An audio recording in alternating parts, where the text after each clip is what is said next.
Welcome to the New Masculine Podcast. This is a place where masculine identifying people come together in community to disrupt outdated models of masculinity and together construct new models for our way forward as men. As a special note, while this conversation is between men, this podcast values all beings and seeks to create positive impacts for all. I'm your host, Travis Stock. I am a master life coach, an equus coach, which means I often partner with horses when supporting clients, and I'm a teacher. In my coaching work, I am passionate about the balance of masculine and feminine energies in each of us, regardless of gender. I seek to help others nurture a relationship with both types of energy, which often leads to a greater sense of wholeness. And yet what I found in my work with men is that many of us have been taught messages about what it means to be a man by first teaching us to avoid anything that is associated with the feminine. That avoidance leads to few experiences of intimacy, emotions outside of anger, vulnerability, or even a sense of belonging. Striving to comply with these models of masculinity has many of us feeling isolated, ashamed, unworthy, afraid, angry, and depressed. That's why I started this podcast, to bring men together who are ready for something new, something more whole. A new form of exploration is emerging on the New Masculine that is really exciting to me. While honoring the individual stories of men and masculine identifying people has been the primary focus of the conversation so far, it is becoming increasingly apparent that zooming out for broader perspective is just as important. That has led me to put in some added effort into connecting with authors and editors who have focused their time, energy, and efforts into publishing books that help us understand masculinity in new ways and provide the broader, more collective perspective. My next guest, Adrian Shanker, personally identifies as a queer man and as an activist. He is the founder and executive director of the Bradbury Sullivan LGBT Community Center in Allentown, Pennsylvania, and is the editor and contributing author of the new book, Bodies and Barriers, Queer Activists on Health. This book is the first of its kind, being a collection of essays written by LGBT healthcare consumers to help inform and improve healthcare practices toward more equity. I'm very grateful to have Adrian join me on the New Masculine to not only hear his own journey with masculinity, but to hear the stories he has collected from people who are often unheard and underrepresented in our cultural conversations. Welcome, Adrian. It's so nice to be here with you, Travis. I'm so grateful that you have joined me. As I was saying in the intro, I'm really finding this really nourishing and fun to be talking with authors and editors around the books they're putting out there. I think that zooming out for that more collective perspective is really helping add some meat to this conversation. So thank you for being willing to join me. My pleasure. So is there anything else that I didn't share in the intro of you that you'd like people to know about you before we jump into this conversation? I think that it's always helpful to start with our social location. So, how we get to where we are also includes conversations of privilege. So I'm a white Ashkenazi Jewish queer man who's from New York. I was raised by lesbian moms in an activist family, and I come to this work as a queer activist, as someone who has always thought about activism, but hasn't always thought about healthcare activism. That's new to me, and that sometimes the activism that has been present in the LGBT community hasn't always been activism that challenges traditional ideas of masculinity, but that as we're talking about barriers to care, it's incredibly important that we include among those barriers how individuals and, frankly, the healthcare system in its entirety understands masculinity and the people that identify on the masculine or feminine spectrum, wherever they are. Yeah, I do think that's really important, especially as I've been noticing in the conversations that I've been having with people around masculinity. There are often poor health outcomes for men in general because men don't access healthcare as much as women do or other folks do. But then you add another intersection of the identity and put queer men in there. And I would guess that means that queer people are probably receiving healthcare at lower and lower rates. So there's even worse health outcomes for queer people, in even those who are identifying as men or masculine identifying people. Yeah, and it's sort of a cycle of worse health outcomes. So it starts in part with LGBT people engage in higher risk behaviors because of social conditions of our lives, including discrimination, pervasive bullying, family rejection, harassment, that lead us to engage as a population in higher risk behaviors. And then instead of being hyper vigilant about preventative screenings and routine care, including annual physicals, LGBT people experience barriers to care that prevent us from accessing care in equitable ways and in routine ways. So we engage in the higher risk behaviors. We don't receive things like preventative screenings and testing at the appropriate intervals. And what that leads to is worsened health outcomes. But I just want to be very clear, this is not the fault of LGBT people. This is the fault of a system that wasn't made for us. I've been saying, as in this book and in conversations about the release of Bodies and Barriers: Core Activism on Health, I've been saying, the healthcare system's broken.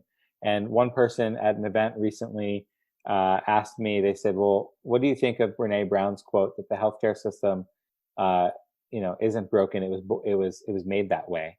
And I thought, wow, yeah, it is made that way. It was made intentionally this way because the healthcare system was not created by or for marginalized communities. And as a result, we have to survive through the system that we have in place, while we're also hopefully doing the activism necessary to replace it with a system that actually works. I'm so glad you brought that up and brought up the piece around where the ownership of the fault lies or whose fault that is. And it is the system. We're looking at that as a broader culture all over the place, around race, around gender, around any sort of category or identity that marginalizes us.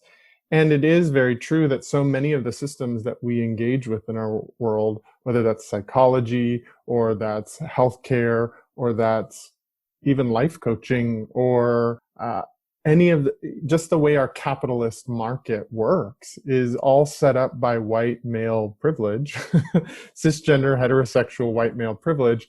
And in those systems, there are inherent ways that people are kept pushed down or kept out of power.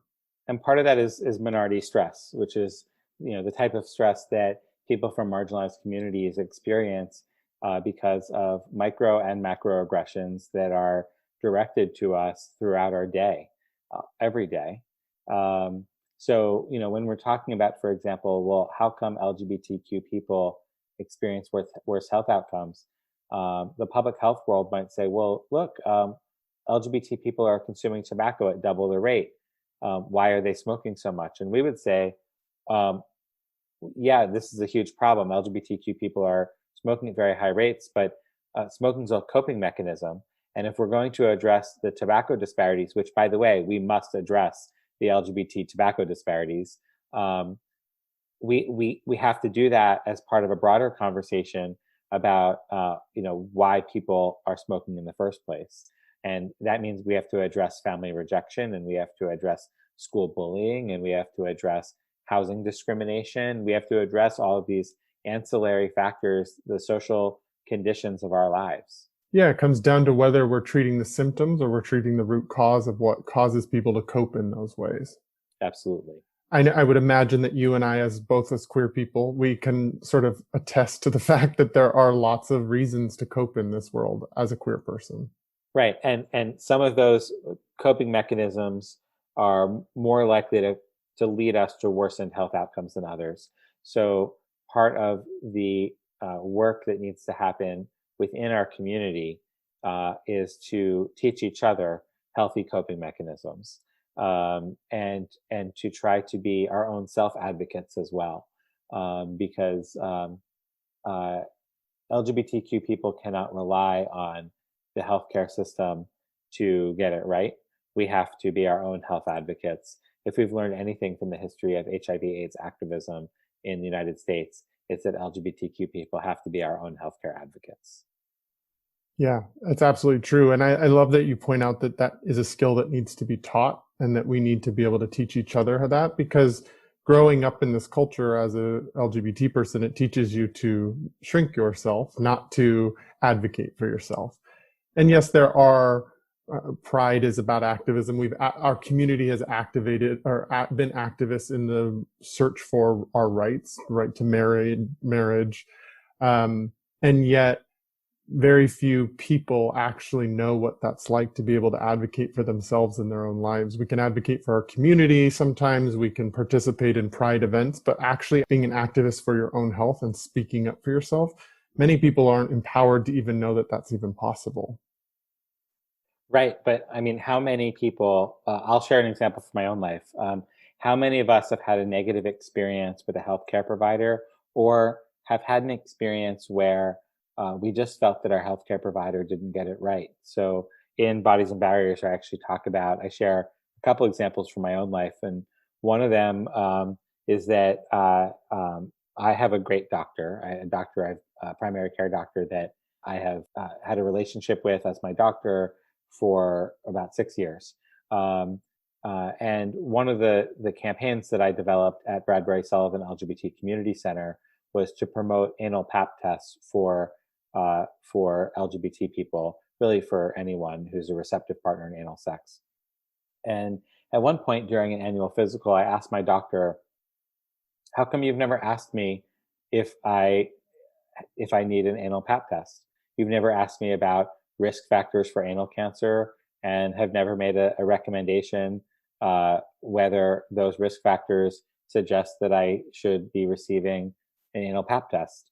And my doctor responded simply by saying, "To be honest, I haven't thought of it because we don't have guidelines. There's no guidelines on anal pap tests." A colleague of mine who is a doctor, a different doctor, um, when I was sharing this story with her, and she said, "Well, clinicians feel much more comfortable when there's guidelines." So, at the end of the day, when we're talking about, fault for health inequities, we have to look at the fact that the CDC has not published guidelines on preventative screenings for anal cancer, even though it's literally the same test as a preventative screening for cervical cancer.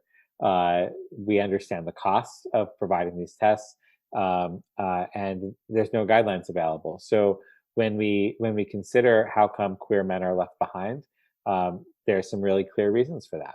Yeah, and I would imagine that has to do with our cultural messaging also around gay male or queer male sex. In many ways, it is the grossest thing that can be talked about and is usually used as the put down between men as we haze each other, as we emasculate each other and assert our power. It's gay male sex is used as a way of demonizing and vilifying people and making them less powerful. Sure, and yet when we go to a doctor for an annual physical or because we're sick, the expectation that you or I or any of your friends or family members would have is that we are treated without shame, without judgment.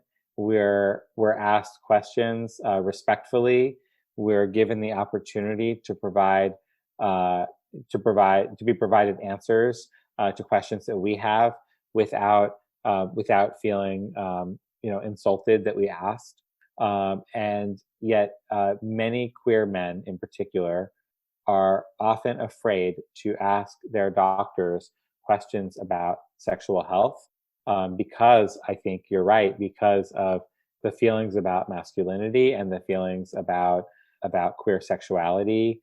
But if we don't feel safe asking our doctors these questions, perhaps we need a different doctor that we feel comfortable with, whether it's at a queer clinic or a sexual health clinic, like a Planned Parenthood, as an example, or if we don't feel comfortable with one doctor, like let's go find a doctor we are comfortable with, because at the end of the day, we have to advocate for ourselves, for our own health.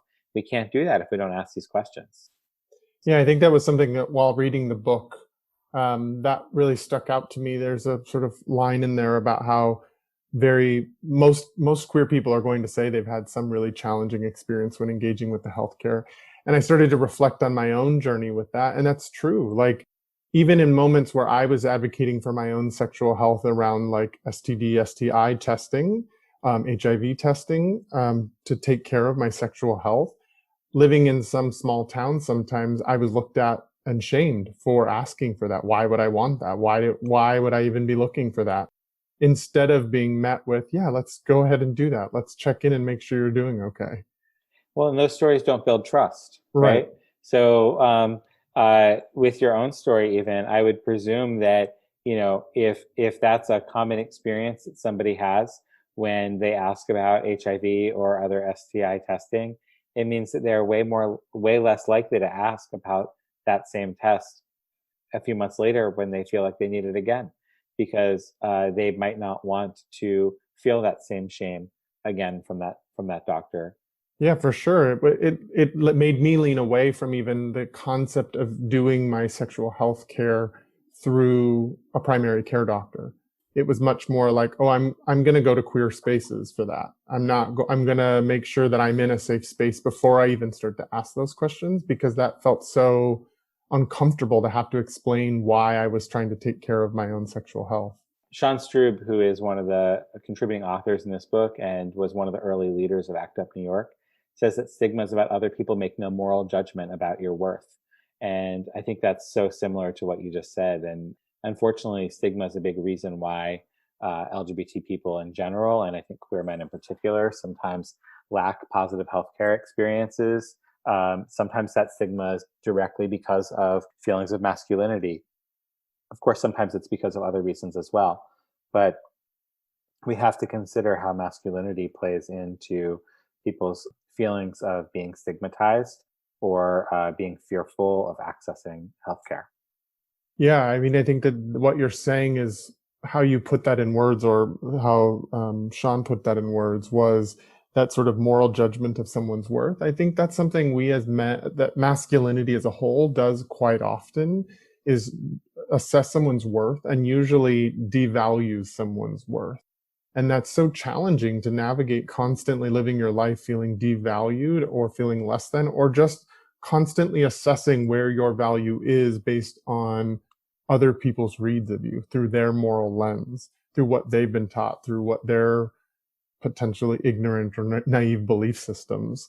And I think that's really important to point out, and something that I really want to encourage and sort of highlight in our conversation is, what are the challenges that happen when the current traditional masculinity decides what is valuable and what is not valuable, and who is valuable and who is not valuable.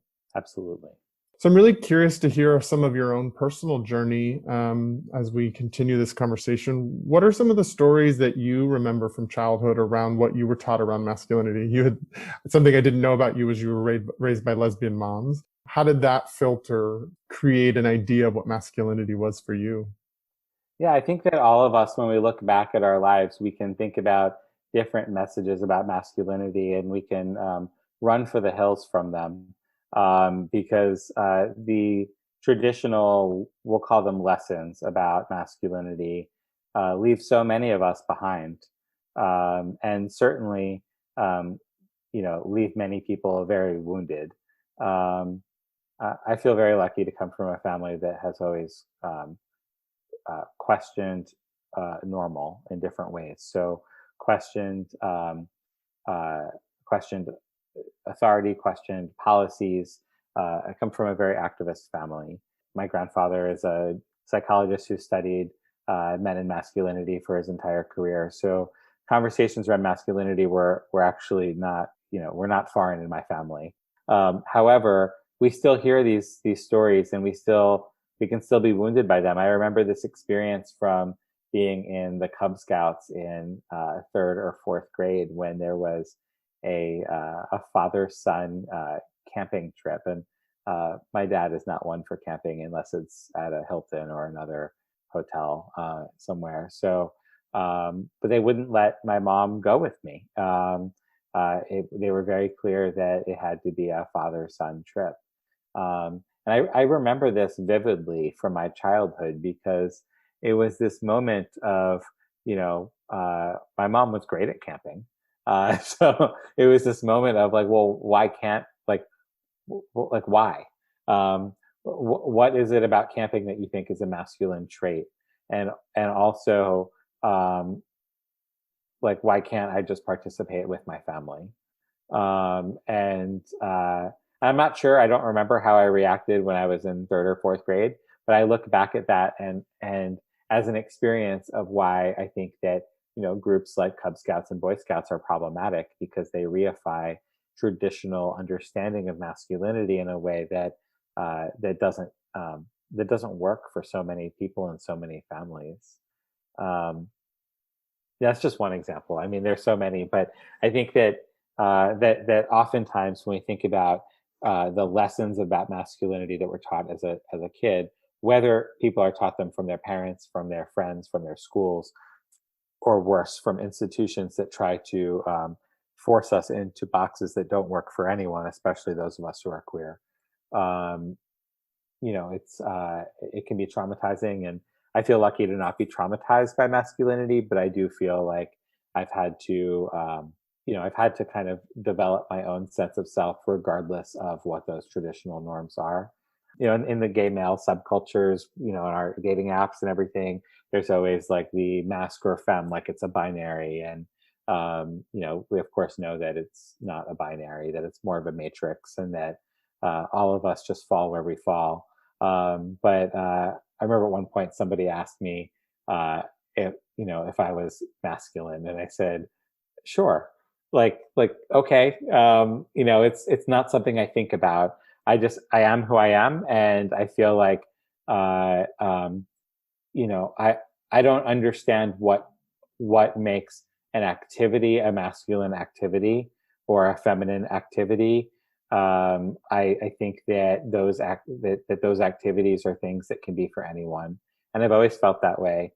So for me, I think that these categories are the thing that's always been the problem for me, and really just wanting to exist and to be able to thrive without feeling like we're forced into these arbitrary stereotypes that don't really make sense for our lived experiences. I'm struck by the amount of like freedom of thought that you have and the way that you construct activities and the way you view them. And that doesn't surprise me as the adult man that you are now, being an activist. And yet it sounds to me also like your childhood was filled with that too, being willing to question the structures that were just given to you and being able to sort of notice like, well, why? Why can't my mom go camping? And there's some privilege in that. There's some ability to like really be able to see through and not have to navigate the world in such restrictive ways. It's more of an expansive viewpoint of the world. Oh, it's incredibly privileged. I think that we should recognize that most LGBTQ youth do not grow up with cultural context Yeah. in their families. They don't grow up with parents that share their identities. So I actually feel very privileged that I did grow up with cultural context. But that's an incredible privilege. I also think like so many of us grow up hearing, "Oh, that's a girl's toy. That's a boy's toy. Oh, or perhaps worse, that's a girl's job. That's a boy's job." How many of us grew up hearing things about how men are doctors and women are nurses? Um, and then we wonder why men are, in our society, at least in this country, paid vastly more than women for similar or same work. It's in part because of these stereotypes that we're taught. So as we're resisting masculinity for ourselves, at least the traditional understanding of masculinity that holds many of us back, we also have to question how our society has been shaped by it and has sometimes harmed the economic, social, and cultural experiences of people that are not men, whether we're talking about women or non-binary folks, to think about how these experiences and these stereotypes as a society have also held them back. That really made me think of a story from my own life that I hadn't thought about for a long time around sort of this concept that there are female jobs and male jobs. I can remember in high school, was not an out gay person, still was dating women because I thought that's what I was supposed to do. And I had a girlfriend at the time that was working in a daycare facility with children. And I was looking for a job and I thought, oh, that might be an interesting job. I get to hang out with little kids all the time. And I remember receiving a lot of feedback that, oh, men don't do that. Men aren't going, they're never going to hire a man at a daycare facility.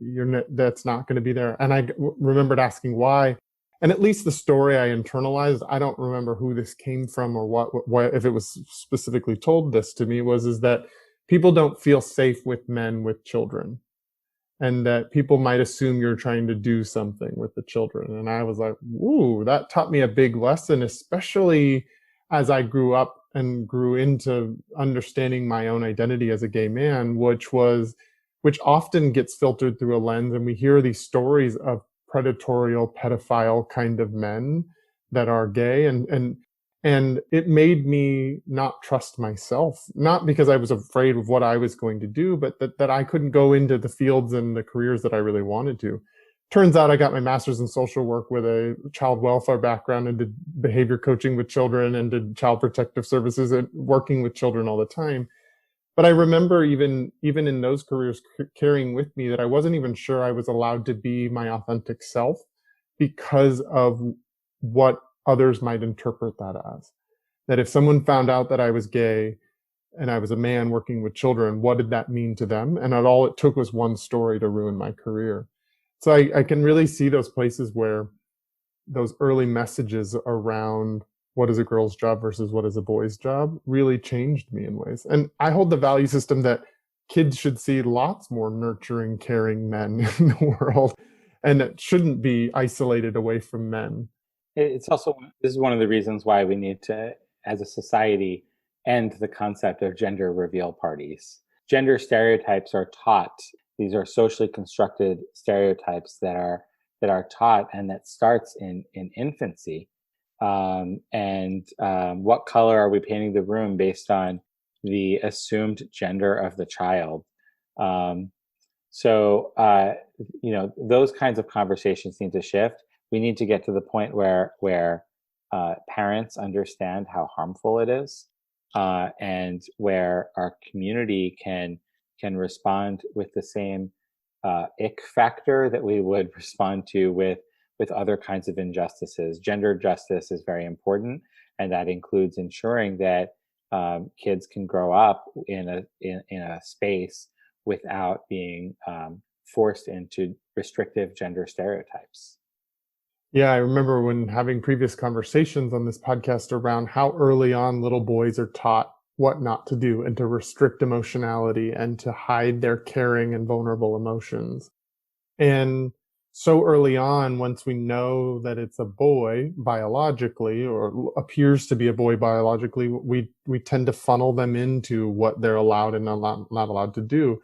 And I think that's a challenge that we all carry with us as we grow up, is the sort of disconnect between who we are authentically and who we're told we're allowed to be or told we're not allowed to be. And constantly navigating that tension, I think, creates a lot of havoc. Can I share an experience from the book that relates to that? Please do. In Bodies and Barriers, Queer Active Son Health, there's a chapter by Elisa Bowman. She's a parent of someone who was in second grade when the story happened. Most second graders rely on their parents to pick their doctors for them. I don't think that there's many second graders out there making their own healthcare decisions. So, in most circumstances, we would expect that parents would make pediatric care decisions. And so Elisa writes, when I learned that my second grader was transgender, I found myself explaining who my child was over and over again to a long list of people: my parents, my husband's parents, my siblings, extended family, teachers, administrators, friends, parents of my child's friends. It went on and on. One person I didn't bother to tell: my child's pediatrician. I ghosted him instead. At the time, I didn't even know why. I'd never heard anyone in that particular doctor's office say anything offensive. Yet I just couldn't shake the feeling that my son's first doctor would either be completely uninformed, best case scenario, or openly hostile, worst case scenario. Now, years later, with the benefit of hindsight, I know precisely what made me uneasy. It had nothing to do with what my son's doctor said or did. Rather, it had everything to do with what he did not say or do. Talk to us about our child's gender. So, pediatricians have a clear role to play. And part of that role is to have clear conversations with parents and with their patients, the children of the parents, to to have open conversations about gender, and those conversations are critical in healthcare spaces.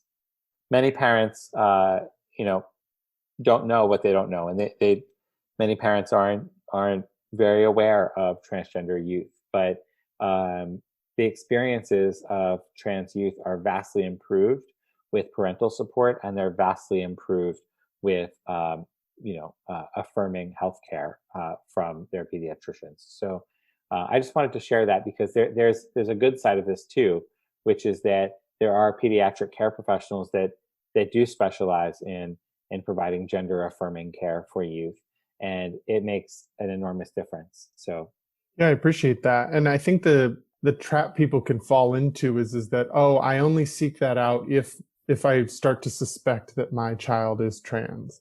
And yet, what if we just lived where that was the norm, that identity affirming healthcare was possible for all children? but imagine if that was the response to, like, for example, a measles vaccine. Right.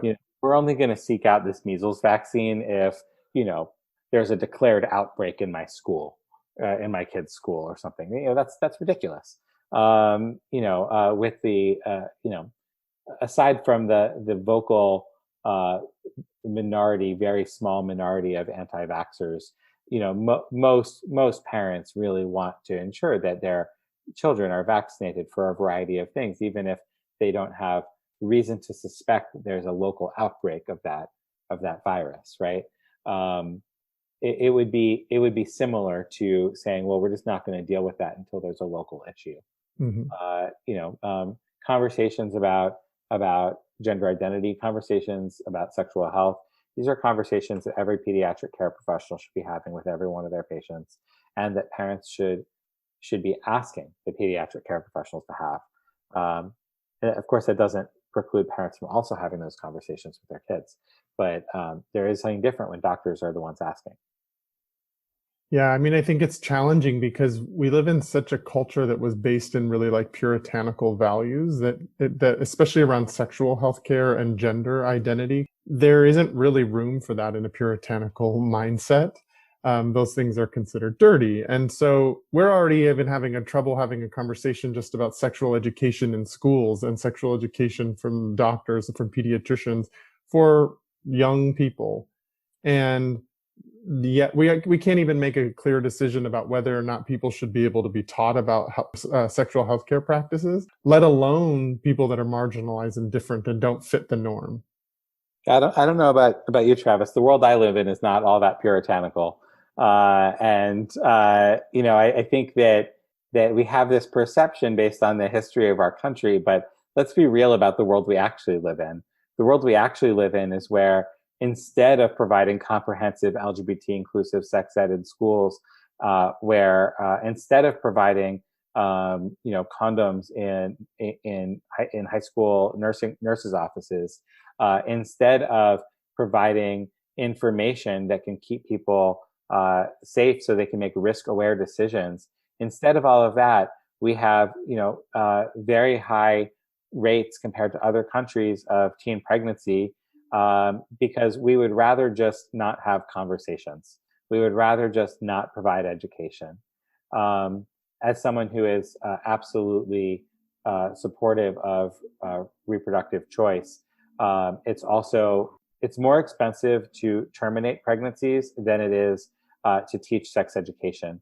And everybody, including providers of abortion care, would also prefer that comprehensive sex education be taught in schools, right? So our society, through our government, makes these decisions, and school boards make these decisions, and all the way up to the federal government. I mean, I remember when President Bush was in office, Bush two, where they threatened to withhold federal funds from schools that taught comprehensive sex ed in schools. And I was in high school then, and luckily my high school continued to teach sex education, but the sex education that they taught, even though they claimed it was comprehensive sex education, it didn't address the kind of sexual health information that, as a queer person, I would have needed. So, I think that we have to get away from that idea that we can't have these conversations because society. Instead, why don't we say, Society's already here. You're just not talking about it. Yeah, I mean, I think that there is a discrepancy in what we say we should do and what the policies are versus what actual human behavior is.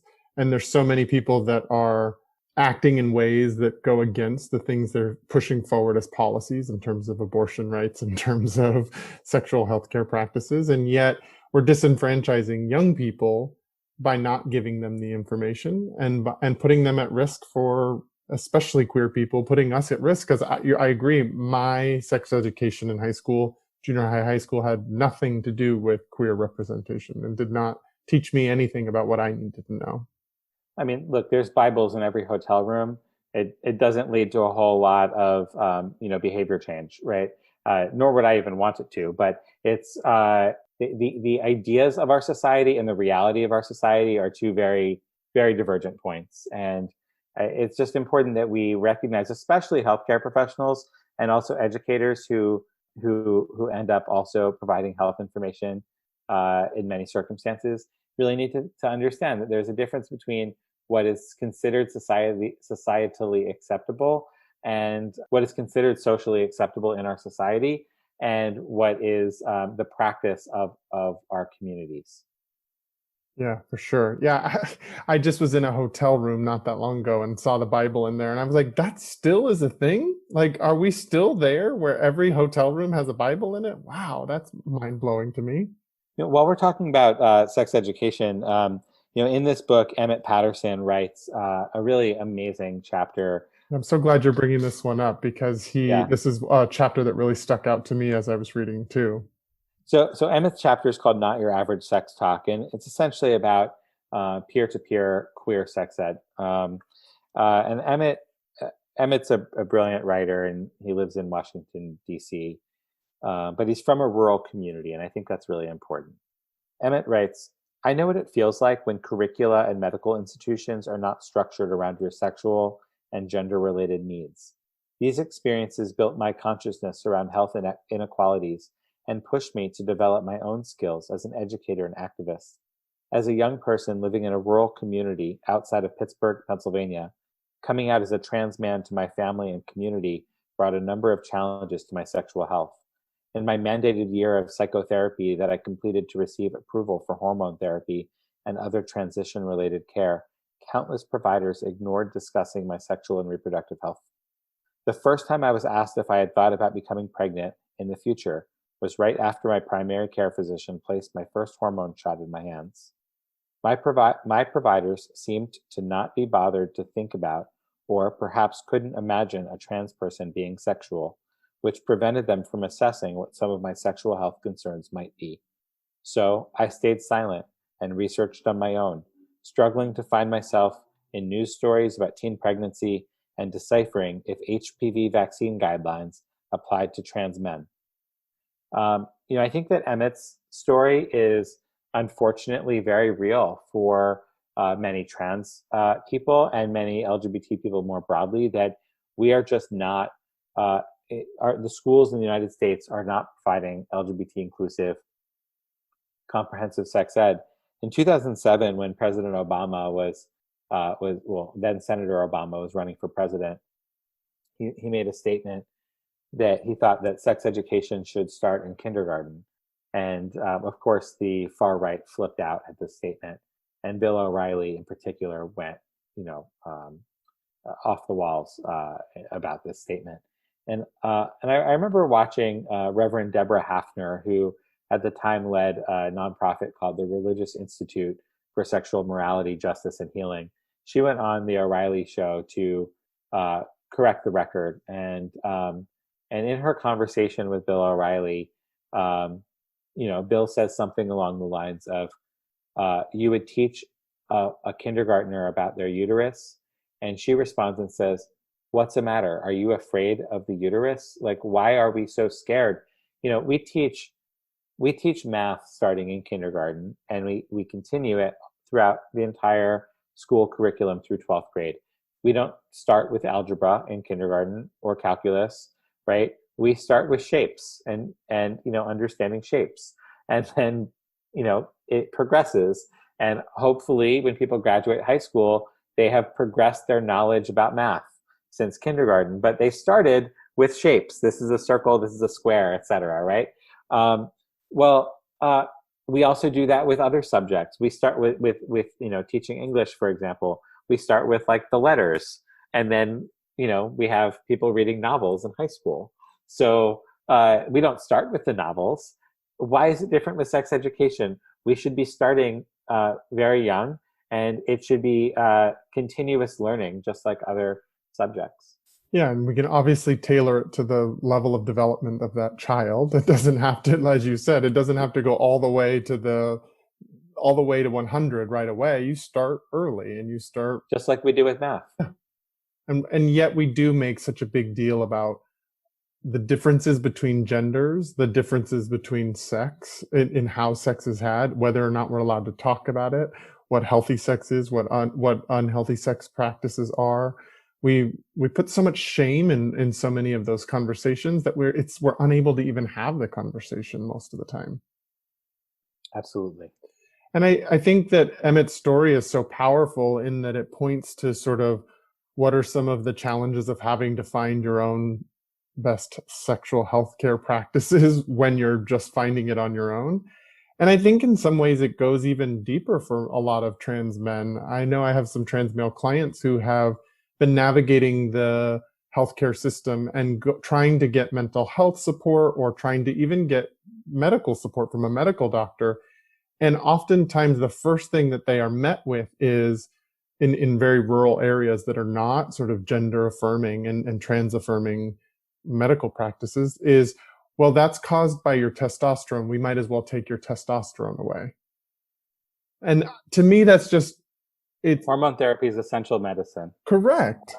And to be sure, I'm not a doctor, and there are certain times medical situations that do actually require changing other things in our lives. However, for trans people, healthcare providers need to understand that hormone therapy is essential medicine for people who want it.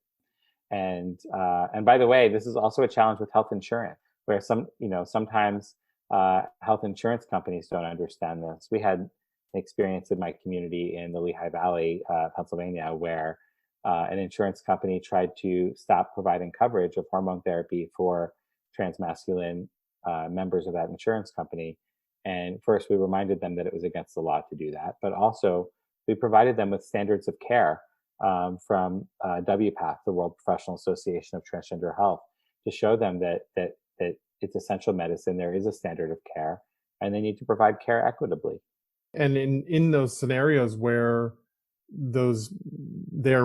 trans people are navigating that and trying to have to advocate for themselves, but then have those sort of really traumatic experiences where someone deaffirms or takes away the affirmation of their identity and the medical necessity of the medication, it makes them avoid the medical care and mental health care that they need. It makes it much more challenging. It's one of the barriers to healthcare for people, and then there's worse health outcomes, as we've been saying. I just want to define barriers to care for your listeners. Yeah, please do. Sometimes I'm always cognizant that sometimes we end up using words and phrases that make sense in one context, but for people with different backgrounds and academic disciplines, they may not use the word in the same way. So when I talk about barriers to care in this book, what I'm talking about are stumbling blocks. So structural barriers are mostly sometimes caused by public policy issues, sometimes caused by lack of training or clinical issues. But these barriers to care are stumbling blocks that prevent LGBTQ people from accessing healthcare in the first place, or again, depending on the circumstance. So it could be, an example could be that an intake form only has a space for male or female, and a non-binary person doesn't see themselves reflected on the form. They might wonder, should I lie and fill out, what I think the clinic wants me to write, or should I leave it blank and experience awkwardness from, a front desk employee maybe yelling my name out in the waiting room and asking me what my gender is? Or do I just put what's on my health insurance card or my driver's license, even if that's not fully accurate? So that's one example of a barrier to care, but there's many, many, many barriers to care. Um, and they're pervasive. I mean, they're pervasive throughout our lives. From birth through death, LGBTQ people experience barriers to healthcare. These barriers limit our ability to access the care we need. They end up shortening LGBT lives because we don't receive care when we need it as a population.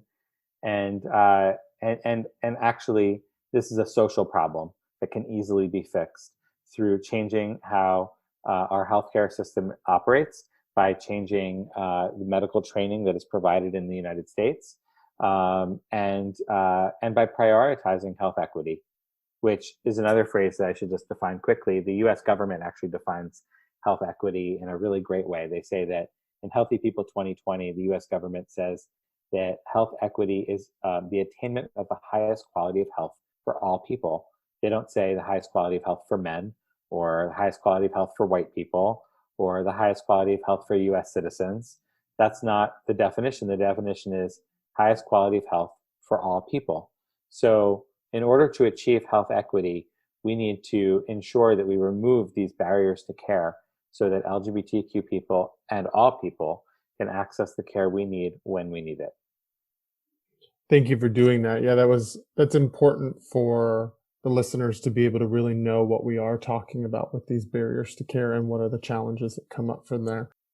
So you and I have been talking a lot about queer lives and about healthcare throughout this conversation. And I think between you and I, we can make sense of how that relates to masculinity or men, or what the new masculine is about, which is deconstructing old models of masculinity and constructing something new, something more whole. Can you help illuminate what are the ties you see between this conversation we're having about queer people and healthcare and masculinity a little bit more directly? Yeah, absolutely. I mean, I think that I want to be careful how I talk about masculinity. So I actually want to just specify that when I'm talking about this, and in response to your question, Travis, I'm talking about traditional understandings of masculinity. I'm not talking about the diverse ways that people can express masculinity positively for their lives today, because I think that's a very different conversation. There's nothing wrong with being masculine. There's nothing wrong with with presenting masculine. There's nothing wrong with being proud of masculinity. There's something wrong with a system that forces people into a traditional understanding of masculinity, and then how that leaves us behind. So examples about how this relates to the healthcare system can include from everything from, doctors not wanting to talk about anal health because of their personal discomfort discussing anal sex, which I should also just say is not only an issue for people who identify as men or as gay men. Or as queer. Or as queer, right? So, like, healthcare should be provided without judgment, which means that risk factors should be asked about regardless of one's actual or perceived identity by the doctor, right? Like, the same baseline questions should be asked. But it can also present in different ways. It can present as you walk into a healthcare clinic, and here's a great example: a transmasculine person walking into a gynecologic clinic for a routine cervical pap test, a preventative test for cervical cancer, which is an essential health benefit under the Affordable Care Act, defined as an essential health benefit because cervical pap tests are critical for saving lives, right? So, but a transmasculine person walking into a gynecologic clinic for a cervical pap test, and the entire waiting room is pink with magazines about, women this and women that, and a very feminized office space, which is, sometimes even a barrier to care for queer women as well. But for a trans man or a non-binary transmasculine person, it can be incredibly off-putting, to the point where the community member might decide not to receive that cancer screening entirely. And that's even aside from the fact that many of these clinics say that they are women's clinics, or an office of women's health at a certain hospital. So, these are serious barriers to care. I mean, the idea of a masculine identified person entering a women's health clinic for cervical pap test can be an incredible barrier. And so we need to address these issues comprehensively in a way that ensure that LGBTQ healthcare consumers, meaning those of us that receive healthcare, can access the care we need without these barriers to care.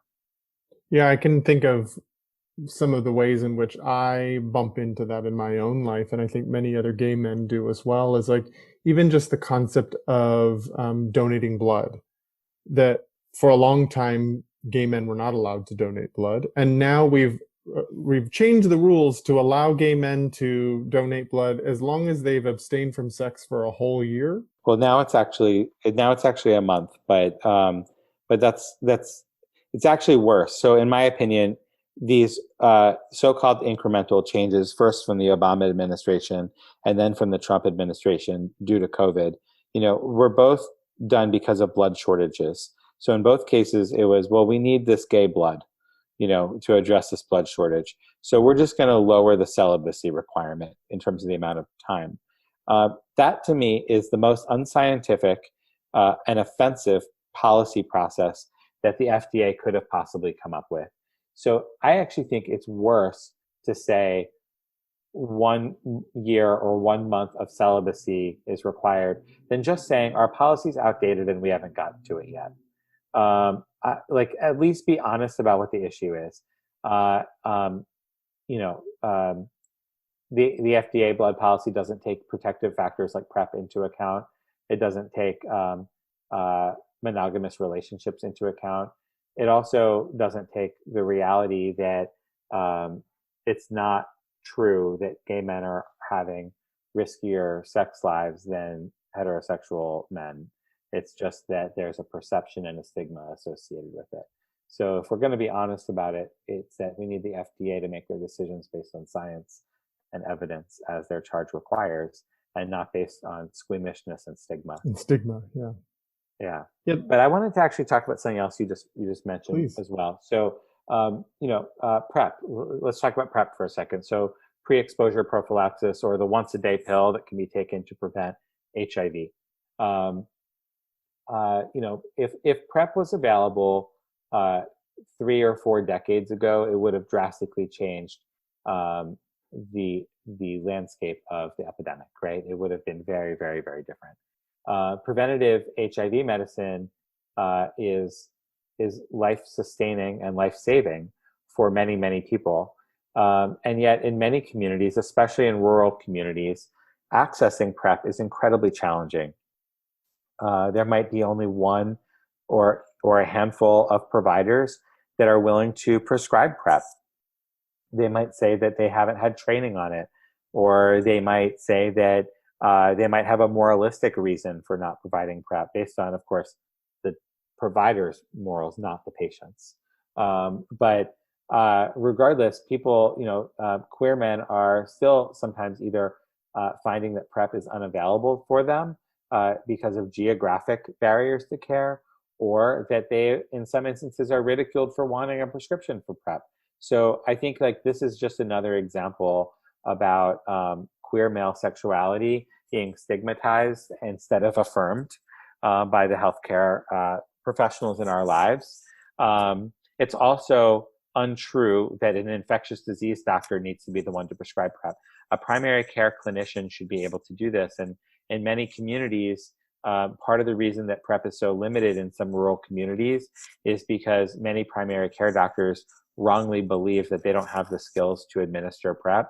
And yet they believe they have the skills to administer, EKGs. So, which is, frankly, a little bit more complicated than checking blood charts. So, it's unfathomable that in 2020 there are still many communities where access to PrEP is a challenge, and yet this is a significant barrier to care in our community. Yeah.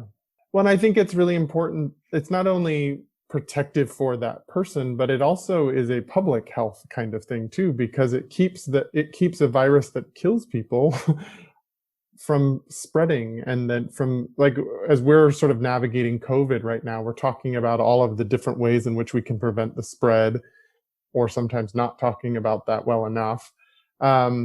But I think that's so interestingly, like, we can prevent this from passing along and being and continuing to wreak havoc in communities and continuing to create poor health outcomes for people. And yet we are squeamish and or don't want to talk about it, and actually sometimes shame and like slut shame men who go for who want to take PrEP. And I think it's even more fascinating that very few straight people that I ever talk to have ever even heard of PrEP, and yet HIV and AIDS passes through heterosexual sex as well, not just queer sex. I mean, yeah, there needs to be more societal education about PrEP and other protective factors that can help to prevent the transmission of a variety of STIs. If I can talk about two others, so I do want to talk about COVID, but I want to talk about hepatitis A for a second, because many states have active Hep A outbreaks, including Pennsylvania, where I live.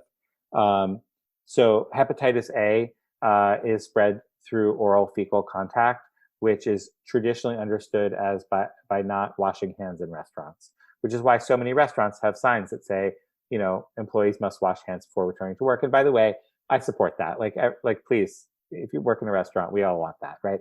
But also, we know that in the LGBT community, it's not because more gay people are going to restaurants. For example, the city of Chicago tried to install hand washing stations in the gay bars. They noticed that there was just an uptick of Hep A cases in Chicago, and that was their answer. Let's get gay people to wash their hands more. In Pennsylvania, when our Secretary of Health declared an outbreak, Bradbury Sullivan LGBT Community Center, which is a very sex positive, data informed, health equity focused organization, we developed a campaign called the Taste of Peaches. It was an emoji campaign to encourage people who engage in oral fecal contact as a sexual practice in the community, casually referred to as rimming, to consider a hepatitis A vaccination, which they can talk to their doctor about. If they didn't want to talk to their doctor about it, we had the ability through one of our partner agencies to provide the vaccinations at our LGBT center.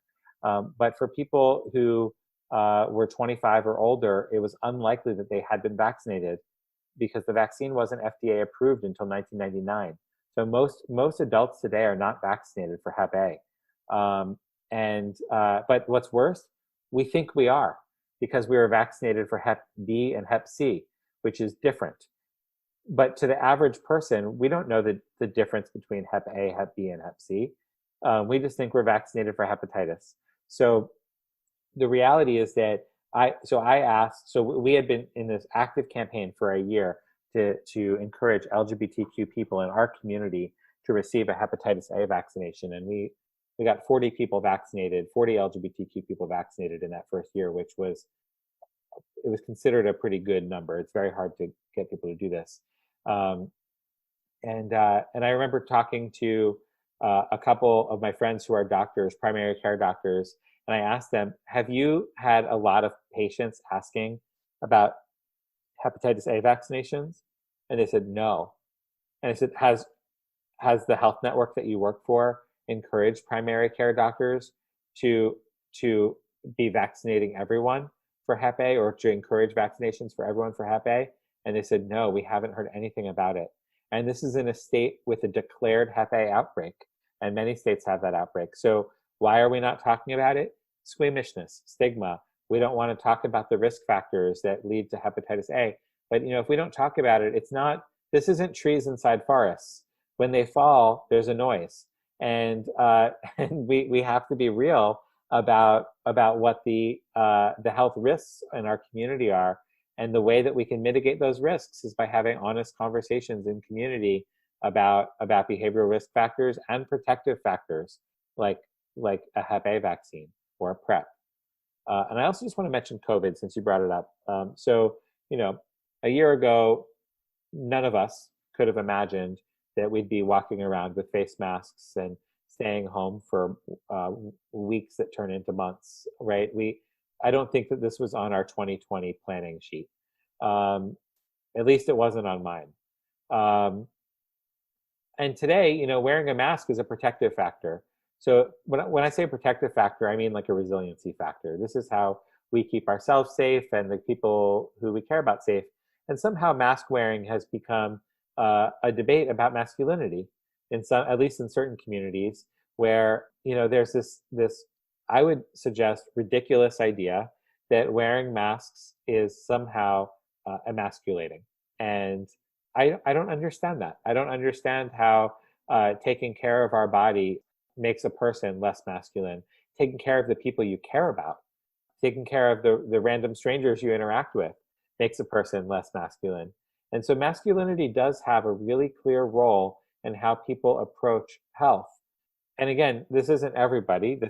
But it is part of the conversation about, that we're seeing in certain states where people are saying, you know, um, I think my body's strong enough to handle COVID, right? Like, what does that mean?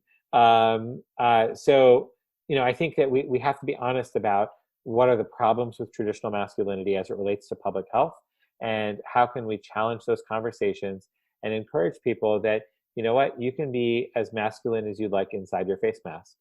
And we can prevent the spread of a dangerous virus together. And actually, you know what superheroes do? They prevent spreads of dangerous viruses. So you can be a superhero, right, by wearing that face mask, and that's super masculine, right? So, like, why can't we shift the conversation there? Yeah, let's use the need to appear masculine in a way and use our cultural messaging right now that's so about superheroes and all these superhero movies. Let's use that to our advantage to create better health outcomes. Because I do think that's absolutely true that boys and men, at least the way masculinity is trained and taught in our culture through sometimes very direct, but a lot of times very indirect ways, is very individualistic. It's very about what I want, moving forward towards my goals, towards what I'm looking for.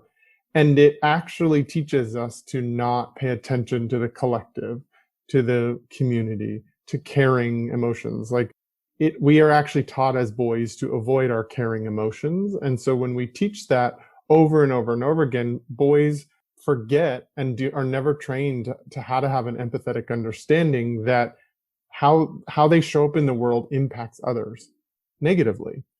And not wearing a mask is a really good example of that, saying that somehow emasculates men and makes them less of a man to wear a mask. I mean, it's all the way at the presidential level at this point, where we're seeing huge visual representations of the problems that are taught to boys when we don't teach them how to actively engage with empathy and to care for others, or to be aware that you're not the only person that matters and your rights are not the only thing that's important in this situation. Absolutely, yes. So I so appreciate all you've brought to the table around sort of your specific niche around healthcare and queer bodies. And I also really appreciate how much you've done to help us sort of connect the dots between how masculinity is taught in our culture and how that actually makes an impact on this conversation that you're having. If you were able to give men one piece of advice that helps shift the narrative in a new direction, you're an activist. You are part of changing the conversation out there. If there's a piece of advice that really sticks out to you that you'd like to offer, what would that be?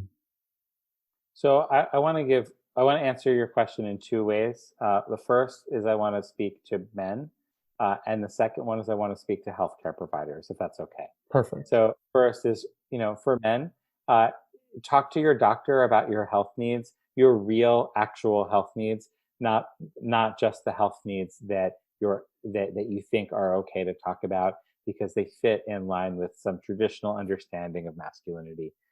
Ask the questions that relate to your lived experience, so you can take care of that wonderful body that you have. And for healthcare professionals, please don't make assumptions about masculinity as it relates to people's health. Ask the questions that we all need to be asked. Ask the questions so that we can get the screenings that we need and the tests that we need. Ask the questions so that we can get answers that we didn't even know we needed. That's what we need from our healthcare system. That's what we need from providers that want to address these barriers to care. Oh, thank you so much for pointing that out. So if people wanted to find out more about the book and wanted to find more about you, how might they get in contact with you? Well, first off, my website is adrianshanker.com. It's very simple. And the book is published by PM Press. So it's Bodies and Barriers, Queer Activists on Health. It's a collected anthology of essays by 26 queer activists from around the world. And this is not an academic book, it's first-person narrative. So it's people, LGBTQ people, telling our own stories about our healthcare and the experiences we've had. So it's written for everyone, but it's especially of interest and of importance to healthcare providers and for people who are activists for changing our broken healthcare system. And it's available through any local bookseller. I really encourage people to purchase from their local bookstore. But whether or not you can do that, it's also available through online retailers like Barnes & Noble or bookshop.org. Of course, from PM Press, the publisher, pmpress.org/bodies and barriers. And of course, it's also available from like the Voldemort of booksellers too. But we sort of, as an activist, I just have to encourage that we continue to support our local bookstores, perhaps especially if it's a local bookstore that's Black owned or LGBTQ owned, to give them some business at a time when marginalized communities really need to stick together. Yeah, in a capitalist society, we gotta vote with our dollar. If we're gonna be in the system, we gotta spend our money in the ways that represent people and their lives. Absolutely. And what about your LGBT center? How might people find out more about that? Oh, for anyone who's interested, Bradbury Sullivan LGBT Community Center provides arts, health, youth, and pride programs in a region of Pennsylvania called the Lehigh Valley, roughly eastern Pennsylvania outside of Philadelphia. And we also provide trainings, especially for healthcare professionals, and we can do those anywhere in the country. It's BradburySullivanCenter.org. The New Masculine is now on Patreon. This is a place where you can support me, the mission of this podcast, and organizations that are helping others. For the month following the release of this episode, The New Masculine will be donating 25% of all contributions to the Bradbury Sullivan LGBT Community Center, for which this episode's guest, Adrian Shanker, is the founder and executive director. This organization provides direct services to LGBTQ folks and offers training to healthcare professionals across the country. To contribute, go to patreon.com/thenewmasculine. Again, that's patreon.com/thenewmasculine. Well, thank you so much for joining me. As a social worker, I tend to sort of view things from like the direct practice in the trenches with people, the sort of micro level of social work. And I'm so grateful that you've been able to come out and bring a bit more of the macro perspective and to sort of be a part of the policy changing element of these kinds of things, because I think finding a balance between the micro and the macro, the individual life experiences, but then also what are the policies that support those, is such an important balance that we need to strike. So thank you for bringing that to the New Masculine podcast. Thanks so much for having me on. I had a really great time chatting with you. If people want to connect with me, you can find me on Instagram at Travers03. It's a little bit of my personal life, but also my business life. It's also where I'm posting a lot of the active ongoing conversations that are live after each of these episodes. So if you want to participate in this conversation, it's a great place to find me and to find out more information about the New Masculine. If you want to get in contact with me about my coaching business, you can go to my website at travisstock.com, or you can email me directly at travisstock03@gmail.com. If you're a man that's looking for some support, or a masculine identifying person looking for some support around your relationship to masculinity, I would love to be on that journey with you. And so please feel free to reach out and ask any questions that you might have. Thank you so much, Adrian, for joining me, and until our next episode.